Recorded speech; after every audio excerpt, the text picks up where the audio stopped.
नमस्कार दोस्तों, आज की कहानी बड़ी ही ज्ञानवर्धक है क्योंकि आज के टाइम में चल रहे भाई में दुश्मनी के आधार पर बहुत ही अच्छी कहानी बनाई गई है। तो दोस्तों, आज इस कहानी में भगवान शिव ने बताया भाई का हिस्सा।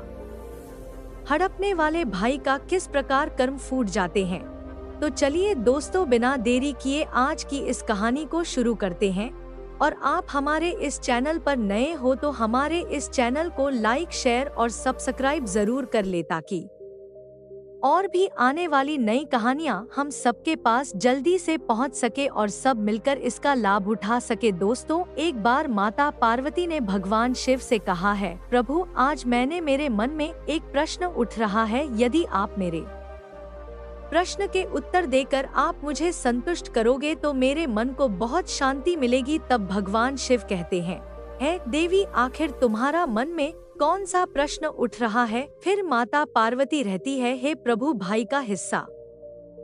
हड़पने वाले भाई के किस प्रकार से कर्म फूट जाते हैं। जिस भाई भाइयों के अंदर बैर हो जाते हैं और भाई भाई का दुश्मन बन जाता है। मेरे प्रिय मित्र, भगवान शिव कहते हैं, है पार्वती जी, यह तुम्हारे प्रश्न बहुत ही ज्यादा महत्वपूर्ण है और जो भी व्यक्ति इस प्रश्न के उत्तर समझकर इस पर्याप्त ज्ञान को अपने जीवन में उतार लेता है, उसे जीवन में सुख की प्राप्ति होती है। फिर दोस्तों, भगवान शिव कहते हैं, है पार्वती जी, अब मैं तुम्हारे पास इस प्रश्न के उत्तर एक छोटी सी कथा के माध्यम से देने वाला हूँ।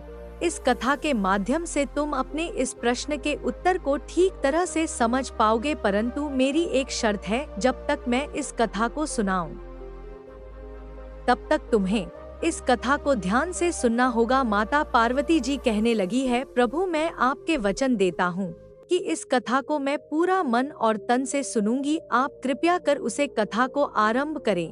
तुम मित्रों, आप सभी से विनती है कि आप इस कथा को पूरा जरूर सुने। इस आधा अधूरा सुनना पाप माना जाता है। कथा को शुरू करने से पहले कमेंट में हर हर महादेव जरूर लिखें।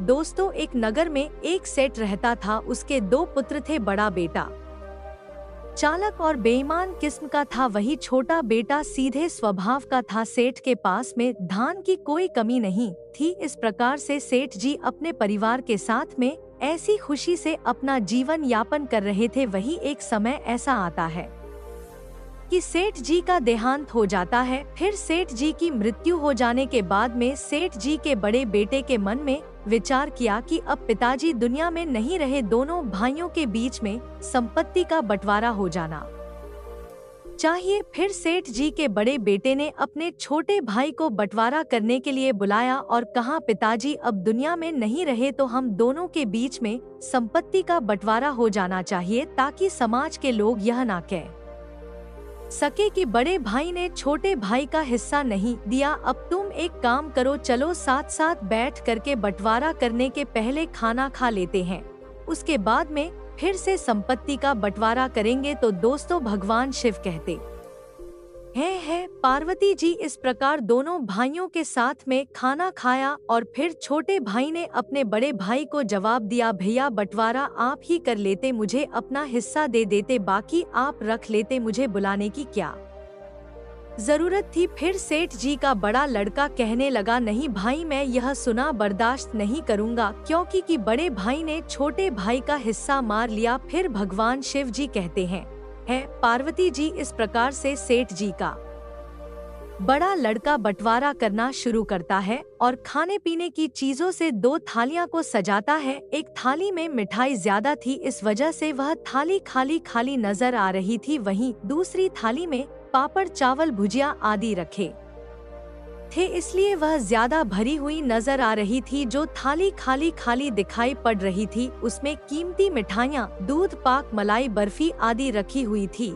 और फिर थालियां को सजाने के बाद में सेठ जी का बड़ा बेटा अपने छोटे भाई से कहने लगा, जैसा भी खाना चाहो वैसे थाली उठा लो, क्योंकि सेठ जी का बड़ा लड़का यह है जानना चाहता था कि बंटवारे के समय उसका छोटा भाई किस बात को तवज्जो देता है, ज्यादा माल लेना पसंद करता है या कम माल लेना पसंद करता है, क्योंकि सेठ जी के छोटे लड़के को मीठा खाना कम पसंद था। इसलिए उसने पापड़ भुजिया वाली थाली उठा ली और कहा, भैया मुझे यह खाना पसंद है। और ऐसा कहते हुए भाई छोटा भाई खाना खाने लगा। इस प्रकार सेठ जी का बड़ा लड़का समझ गया कि मेरे छोटे भाई को ज्यादा माल चाहिए, वह लालची है। इस कारण उसने ज्यादा खाना भरी हुई थाली ली है। अब बंटवारे में मजा आएगा। और फिर ऐसा सोचते हुए सेठ जी के बड़े लड़के ने बंटवारे के लिए नई तरकीब सोच ली। और फिर खाना खा करके दोनों भाई कमरे में पहुँचे। और फिर बड़े भाई ने घर के सामान के 2 हिस्से किया और फायर अपने छोटे भाई से कहा, इस सामान में से कौन सा सामान चाहिए। अपने बड़े भाई की बात को सुनकर के छोटे भाई के सामने रखे हुए सामान की ओर इशारा किया। एक तरफ घरेलू उपयोग की कीमती चीज रखी थी और दूसरी तरफ सामान दिखने में ज्यादा लग रहा था मगर साधारण वस्तुएं थी। इस प्रकार सामान का बंटवारा देखे करके सेठ जी के छोटे बेटे ने सोचा कि बड़े भाई के पास में यह सारी कीमती चीज नहीं है, मेरे पास तो पहले से ही है। मैं इनका क्या करूँगा, इसलिए सारी कीमती चीज जो घर में उपयोग की जाती है भाई साहब के पास ही रखनी चाहिए, क्योंकि भाई साहब का परिवार भी बड़ा है। और ऐसा सोचता हुए सेठ जी के छोटे बेटे ने बड़े देर की और इशारा करके कहा, भाई मुझे यह बड़ा वाला देर चाहिए। फिर तो सेठ जी का बड़ा लड़का मुस्कुराया और कहने लगा, जैसी तेरी मर्जी। फिर यूं मत कहना कि बड़े भाई ने बंटवारा ठीक नहीं किया। और फिर सेठ जी का बड़ा लड़का अपनी चतुराई पर मंद मंद मुस्कुराने लगा। वही सेठ जी का बड़ा बेटा तो यह समझ रहा था कि मैं अपने छोटे भाई की बेईमानी करके इस पागल बना रहा हूँ, क्योंकि वह जानता था कि उसे ज्यादा कीमती सामान प्राप्त हुआ है। इधर छोटे भाई इसलिए खुश था कि बड़े भाई का परिवार बड़ा है और वह अपने बड़े भाई की मदद कर रहा है। फिर भगवान शिव जी कहते हैं, पार्वती जी। इधर सेठ जी का बड़ा लड़का बंटवारे को आगे बढ़ता है और 2 पोटली बांधता है। और फिर बड़े भाई ने अपने छोटे भाई से कहता है, अब इन दोनों ढेरों में से आप तुम्हें कौन सा देर पसंद है वही उठा लो। इन दोनों पोटलियां में माताजी के जेवर हैं। वहीं बड़े भाई की बात को सुनकर के छोटे भाई ने बारी बारी दोनों पोटली का निरीक्षण किया। उसने सोचा कि एक पोटली बारी थी और दूसरी पोटली हल्की थी। फिर उसने सोचा कि बड़े भाई तो बड़े हैं, इसलिए उन्हें ज्यादा हिस्सा चाहिए, क्योंकि बड़े भाई का परिवार बड़ा है। और फिर ऐसा सोच करके छोटा भाई बड़े भाई से कहता है, भैया आप बड़े हैं, आपका परिवार बड़ा है, इसलिए आप बड़ी पोटली रखिए। फिर भगवान शिव जी कहते हैं, पार्वती जी। बड़ा भाई यह सोचता था कि हमेशा यह बड़ा वाला सामान उठना है, इसलिए बड़े भाई ने बड़ी पोटली में हल्के पुल के चांदी के सामान रख दिए। वहीं छोटी पोटली में कीमती जेवर रखे हुए थे। फिर जैसे ही बड़े भाई ने सोचा कि छोटी पोटली मेरे हाथ से निकलती जा रही है, तो अपने छोटे भाई से कहने लगा, नहीं नहीं भाई तुम बड़ी पोटली ले लो। फिर छोटे भाई ने कहा, नहीं भाई आप बड़े हैं, बड़ी चीज पर आपका हक बनता है। और ऐसा कहते हुए छोटे भाई ने छोटी पोटली रख ली। फिर तो ऐसा नजारा देख करके सेठ का बड़ा लड़का चकित रह गया, क्योंकि उसने बड़ी पोटली में चांदी के जेवरात रखे थे और छोटी पोटली में सोने के जेवरात रखे थे, क्योंकि वह जानता था कि छोटा भाई लालच में आकर के बड़ी पोटली उठेगा, जिसमें उसके पास में चांदी के जेवरात चले जाएंगे और सोने के जेवरात उसके पास आ जाएंगे। मगर यहाँ पर सब के सब उल्टा हो गया। फिर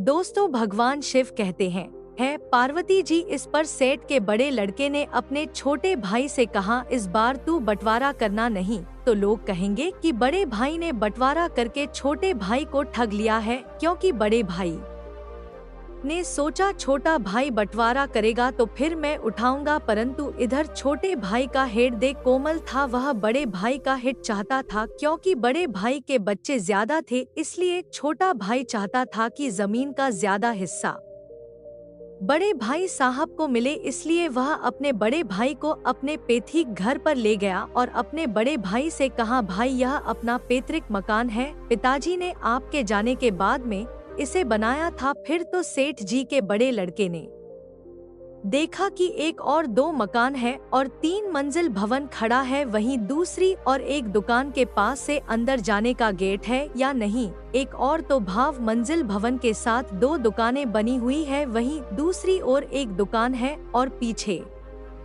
जाने का गेट है। दोस्तों फिर भगवान शिव कहते हैं, देवी पार्वती जी, बड़ा भाई नहीं चाहता था कि जेवरात की तरह है वह ठगा जाए, इसलिए उसने छोटे भाई से कहा तुम ही बताओ मुझे कौन सा हिस्सा लेना चाहिए। फिर तो छोटा भाई कहने लगा, भाई साहब मेरी राय में आप दूसरा हिस्सा ले लीजिए। वही छोटे भाई की बात को सुनकर के बाद भाई सोचने लगता है, यह तो छोटा भाई होकर भी बड़े भाई को ठगना चाहता है, स्वयं तो बहुमंजिल मकान और 2 दुकान हड़पना चाहता है। ऐसा सोचते हुए बड़े भाई ने छोटे भाई से कहा, मेरा परिवार बड़ा है, इसलिए मैं चाहता हूँ कि यह बहुमंजिल मकान वाला हिस्सा मैं ले लूं। इस प्रकार बड़े भाई की बात को सुनकर छोटे भाई ने कहा, भैया आप हिस्सा लेने से पहले एक बार दूसरा हिस्सा देख ले, क्योंकि छोटा भाई मन में सोच रहा था कि बड़े भाई को ज्यादा हिस्सा मिले, क्योंकि दूसरे हिस्से के अंदर 8 मकान और लंबा चौड़ा खेत था, साथ ही बहुत सारे मवेशी भी थे, इसलिए बड़े भाई के परिवार का गुजारा अच्छे से हो जाएगा, मुझे भी बड़े भाई की सहायता करने का मौका मिल जाएगा। बस यही सोच करके छोटा भाई अपने बड़े भाई से कहता था कि भाई एक बार चल करके दूसरा हिस्सा देख लो, फिर निर्णय लेना तुम्हें कौन सा हिस्सा लेना है। फिर मित्रों भगवान शिव कहते हैं, पार्वती जी, जो भाई बेईमान होता है और भाई के प्रति नियत साफ नहीं रखता है, ईश्वर उसकी बुद्धि का हरण कर लेते हैं। और फिर सेठ जी के बड़े लड़के की बुद्धि खराब हो गई और वह सोचने लगा कि छोटा भाई उसे ठगना चाहता है, इसलिए बड़े भाई ने कहा, मुझे कुछ नहीं देखना है, यह दूसरा हिस्सा तेरा रहा और पहला हिस्सा मेरे पास रहेगा। वहीं छोटे भाई ने कहा, भैया एक बार फिर सोच लो और फिर देख लो, मत कहना यह क्या हुआ, आपको ज्यादा हिस्सा चाहिए इसलिए आप यह दूसरा हिस्सा ले ली। वहीं बड़े भाई की बुद्धि कम नहीं कर रही थी, वह जानता था कि खाली जमीन के ज्यादा हिस्से से उसका यह बहुमंजिला मकान अच्छा है, इसलिए उसने छोटे भाई की बात नहीं मानी और सभी पंचों के सामने अपने अपने हिस्से का बंटवारा लिख लिया। फिर बंटवारा हो जाने के बाद में छोटे भाई ने बड़े भाई से कहा, आपको तो 2 मंजिला मकान मिल गया, अब आप एक बार मेरा भी मकान वाला हिस्सा देख लो। और फिर ऐसा का करके छोटा भाई बड़े भाई को अपना हिस्सा दिखाने के लिए दुकान के पास वाले गेट से अंदर गया। आगे छोटे भाई था, पीछे पीछे बड़ा भाई चल रहा था और फिर जैसे ही बड़ा भाई गेट के अंदर गया, उसे गेट के पीछे लंबा चौड़ा खेत नजर आया। सामने की तरफ 8 भवन बने हुए थे, कई मवेशी भी कर रहे थे। फिर तो ऐसा नजारा देख करके